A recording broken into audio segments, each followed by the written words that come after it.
Good morning, Hope Zvara here, creator of Core Functional Fitness, and I'm here to talk to you about a great posture. And if you're a yogi, you've probably done it at least once or twice in your life, maybe more, and it's dancer pose. As a yoga teacher and yoga teacher trainer, I have found that dancer pose is commonly a posture that we find there's a lot of hiccups in, and there's also a lot of issue in. Most people feel as though the posture's main goal is to grab the foot at all costs and be able to arc the body in a beautiful way.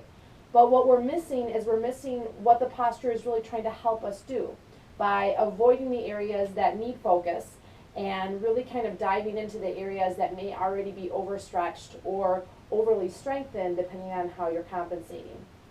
So today I'm going to go through dancer pose with you, hopefully to help you find a more effective practice. But if you find that there's pain and discomfort in this posture, hopefully I can help guide you along the way that you're going to have a lot less pain and a lot more enjoyment. First, we're going to start with the feet. So when you look at your feet, whatever your feet do, you can pretty much expect the rest of your body to either compensate from or get enhanced from. So if balance is an issue, use a wall. That way you're not going to end up torquing the knee or gripping with the toes in order to try to balance in a pose that maybe you just need a little bit of assistance with. Also, pay attention to the direction of your feet. So the outer edges of the foot run parallel with the outer edges of the mat. This is also going to help you create more of a forward action with the body, especially when we start to arc or bow. Secondly is looking at the knees. Now, if you're someone that has really collapsed feet, you may notice that the knees are rotating in and you have fairly large outer bulky calf muscles. So I want you to think about spindling the thigh out so that the little vertical lines on the backs of the knees are pointing straight back rather than out to the sides or in towards each other. And depending on what your body has going on, maybe one is doing one thing and one is doing another. In all essence, making sure that these two little mechanics here, they take time. So it's not just going to be one time and you're going to be able to root the foot and rotate the leg simultaneously. You've cultivated muscle patterns and created muscle patterns for yourself over the series of X amount of years. So it's going to take you quite a long time to be able to undo that which you've done. But a little time and effort can surely serve you. All right, moving up the body. Next area, which is a doozy, is neutral pelvis. And so for a lot of us, especially if you're a woman and you've had children, you probably have some acute lordosis. And because we have such an imbalanced society of lack of movement and then hyper movement, many of us have very tight hip flexors, tight lower back, maybe even tight hamstrings. So we're locked into a pelvic position, and then all of our postures are basically framing around that lack of neutral. So if my body is locked into lordosis, everything that I do, high lunge warrior 1, warrior 2, even dancer pose, is going to be locked into that hyperlordosis. So next thing is to really pay attention to start to train your body into neutral. What this is going to do is it's going to help you lengthen through the hip flexors, which may be tight, and also help you to start lengthening and strengthening the lower back and building up some deep core strength. How do I know what pelvic neutral is? Pubis bone, hip bones run parallel with the wall you're facing. Just get into a habit of finding this framework, not just in dancer pose, but in every pose that you do. Now moving up the body, want to look at the rib cage. Many of us in dancer pose, especially if the lower body isn't moving, become very hypermobile in the rib cage. Or we find that the rib cage is thrusted forward permanently, which is leaving us with an overstretched slack rectus abdominis muscle and tight lower back. So again, if we think about why we're doing the postures, we want to be doing the postures to benefit our life, not just for the sake of saying that we can do them. So I want you to practice exhaling and bringing the rib cage down into neutral. This will also show you your true kyphosis, and that's for another video. But trying to bring that rib cage down is going to help you recruit better core strength and give your lower back maybe that relief it needs. And then finally paying attention for dancer, what you're doing with your shoulders. When the lower body doesn't want to move a lot, especially if the quads are locked, you're going to find that many of us over pinch or over rotate the arms and shoulders to try to grab the foot at all costs. I want to ask you again, why are you doing what you're doing? For the sake of doing it, are you hoping that what you're doing on your mat in your yoga practice is supposed to be helping you? So just some food for thought. All right, let's begin dancer. First of all, I want you to find again that neutral, feet are forward, neutral pelvis, rib cage relaxing. You can use a wall to help kind of frame all of these elements out.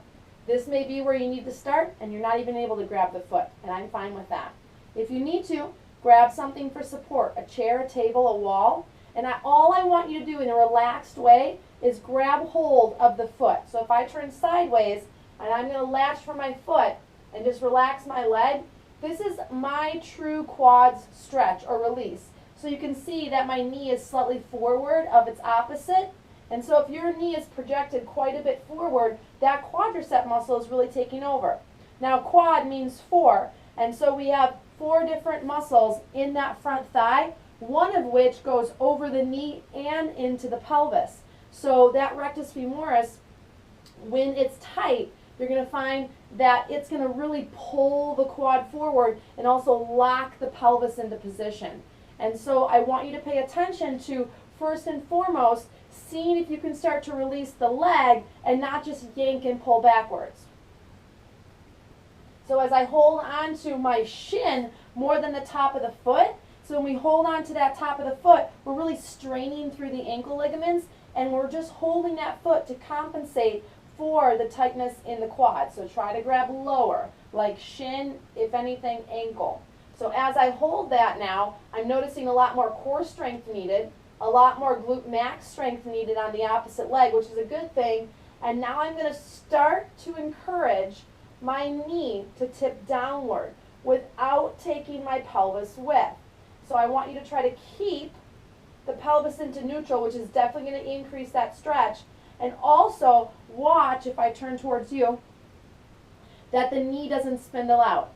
So 2 symptoms or 2 signs that that quad is really tight is, again, the knee pulling forward or also the knee projecting out to the side.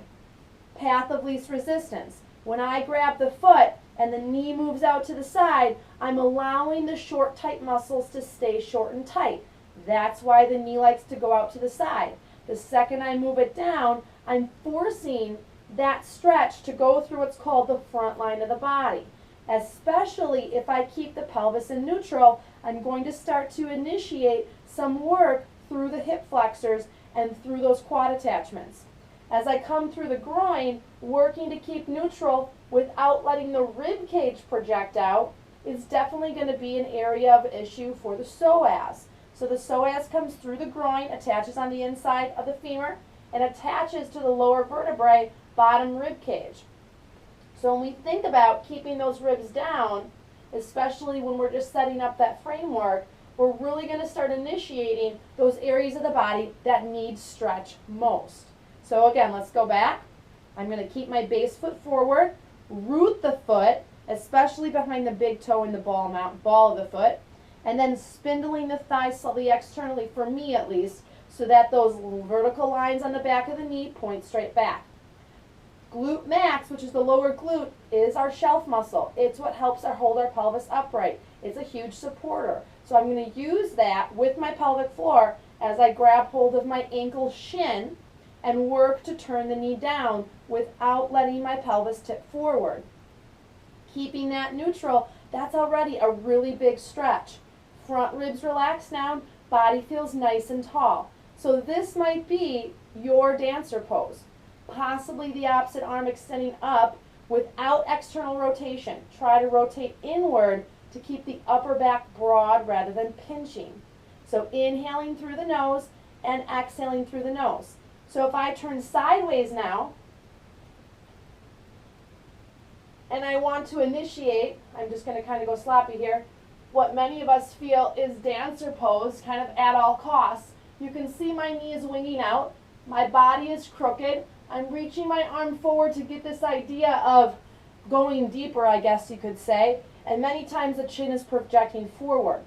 I want you to think about keeping the body square or neutral as you move into dancer. So as I take hold of the ankle, again, set your body up, less is more here. Extending the arm up, I like to work through a bent elbow to keep the shoulder rooted. Keeping the ribs down momentarily. As I choose to push the foot back, think about doing this in a toaster. So I'm going to keep my knee pointing down, which is a huge quad stretch, and keep some strength in my core. So as I tip, I'm going to start to press my thigh up without going out and keep my ribs and hip bones straight forward and down. If you're someone that gets pinching in the SI, upper glute or lower back, you're probably going crooked with your pelvis, which is a big no-no if you're feeling that pain. As I reach up through my top arm and root my shoulders, it's not that I'm dropping my front ribs out, but rather arcing and lifting my body so I have a nice long curve in the lower back. Again, hips are squared down. This will also recruit a lot more outer glute on the base leg, which you're going to feel a lot more strength and stability with. So when we think about why we're doing postures, I want you to ask yourself, is how I'm performing the posture really helping me? Or am I just compensating for those areas that are weaker and tighter to try to get the job done? For more information, visit my website at hopecorefitness.com, and I can't wait to see you again on the mat. Keep practicing your dancer. Namaste.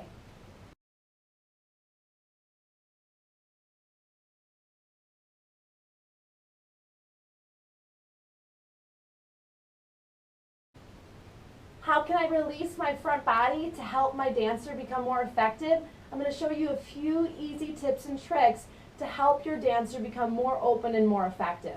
The first one is myofascial rolling. And so rolling is a lot like getting a massage, except it's a self-massage. Now when we roll, we're not lengthening the muscle, but we are releasing the bags that the muscles are in. Think of your fascia like a spider web that creates bags upon bags upon bags. And you put all your body parts in those bags. Think about it. When the bags get tight or you pull one at one end, what happens to the contents? They get relocated. So part of the rolling is to help readjust those contents so that your body can move more freely. Laying the foam roller down, you're going to come prone. And then coming onto that foam roller, simply rolling on the quads. Now I encourage a lot of my students to use a soft foam roller, because harder and deeper is not always better. You can roll all the way up into the groin with a soft foam roller. You can try bending the knees to create a slightly different sensation. I'm just going to move my foam roller down a little bit. And you can also play with an internal-external rotation. So if I externally rotate my legs, I'm going to be more on those inner groin lines. I can come more to the outside of the leg, outside of the quad, IT band. And so opening and releasing the front line of the body can help significantly with your dancer. I usually like to spend, about 3 to 5 minutes on the legs. And so that's going to be one technique. Second technique is going to be the half camel, or some people call it King Arthur's pose. And so using a support for the knee, you can fold your mat. I'm just going to use a yoga towel. And then possibly 2 blocks. So let me grab mine here. Bringing now your right leg up the wall. Now if you need any sort of ankle support, use a sock or a rolled strap just to bring that curvature back in the ankle again. But try to have the toes point straight up. Now if this is as much as your body can handle, stay here, use blocks. And start to neutral the pelvis again and level the hips. That's going to bring the stretch into the quad where we want it. At any one moment, bringing the opposite foot forward, keeping the hips level as you slowly work yourself back. Now the tighter the quad heads, the more the pelvis gets pulled down and forward. So if you notice, my hips are moving out to what would be my left, and the quad is really getting pulled down. So I want you to try to level. So I'm rolling my top leg's thigh out and down, which is definitely increasing the stretch, especially for me, almost into the IT band outside of the leg. And then working on neutraling the pelvis, pubis bone, hip bones, run parallel with the wall. Finally, front ribs relax down. This is a pose that I'll often hold with my students for up to 5 minutes, trying to go through those various layers. So this is one that's not always our favorite, but if you're especially a biker or a runner, I highly recommend this posture. So getting a timer out, or maybe listening to a song and just doing one song each on each leg to help release that quad. Coming out slowly and bringing yourself down slowly. Nice. Let's just do the other side really quick here. And I do have another video on this specific stretch. So if you feel like you're not motivated at home to do it long term, you can tell my left is tighter, my pelvis wants to come forward, so I'm going to back off in order to level and square just a little bit more. And so nice deep breath in, nice deep breath out. For some people, it might be just more of a big knot in the mid quad. For others, it may be more attachment site, maybe even down by the knee. I want you to assess when you feel anything in the knee. Is it pain or discomfort? Is it stretching or is it hurting? Many of us identify socially with an area of the body when it's not a positive feeling, like we are somehow achieving something, we consider it pain. And so I really want you to assess what you're feeling and why you think you're feeling it. And then again, coming out slow. Don't be surprised if you have one side that is significantly more restricted than the other. And then just gently coming into a forward fold, relaxing the head, relaxing the body. And then rolling yourself up nice and slow. So those are two of my favorite stretches to help your dancer open up, especially because the lower body, when it's locked up, often influences what the upper body does. For more information, visit my website at hopecorefitness.com, and I can't wait to see you again on the mat. Namaste.